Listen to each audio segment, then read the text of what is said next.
మణిగూడ దాటిన తర్వాత ఇంద్రారెడ్డి నగర్ ఉంటుంది కదా, అక్కడికి రాగానే టిప్పర్ డ్రైవర్ ఆపోజిట్లో వచ్చి డ్రైవర్ సైడ్ నుంచి మొత్తం క్రాష్ చేసింది. చాలా ఓవర్ స్పీడ్లో ఉంది. మా బస్సు ఇప్పుడు కిందికి దిగడానికి కూడా రోడ్ చిన్నగా ఉంది. ఆ పక్కకు దిగినా కూడా మళ్ళీ బస్సు అంతా కూడా గుంతలోకి వెళ్ళిపోయే ఛాన్స్ ఉంది. కాబట్టి డ్రైవర్ అప్పటికి కూడా ట్రై చేసింది. మార్నింగ్ అంత హై స్పీడ్లో లేడు, మరి అట్లా స్లో కూడా లేడు, నార్మల్ స్పీడ్లోనే వెళ్తున్నాడు. కానీ టిప్పర్ డ్రైవర్ కూడా చాలా స్పీడ్లో వచ్చి కొట్టేసింది. ఆ వెనకాల ఉన్నప్పుడు వేరే వాళ్ళు ఉంటారు కదా, టిప్పర్ వెనక వచ్చేవాళ్ళు, వాళ్ళు కూడా అన్నారు యాక్సిడెంట్ అయిన తర్వాత ఎప్పటి నుంచో ముందు నుంచి కూడా చేవేళ్ళ నుంచి కూడా స్పీడ్గానే వస్తున్నాడంట. మోస్ట్లీ కారణం అయితే ఆయననే.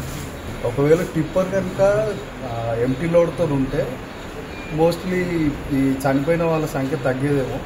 కాకపోతే టిప్పర్ లోడ్ ఉండడం వల్ల మొత్తం టిప్పర్లో ఉన్న కాంక్రీట్ అంతా కూడా జనాల మీద పడడం వల్ల ఇంకా ఎక్కువ మంది చనిపోయారు.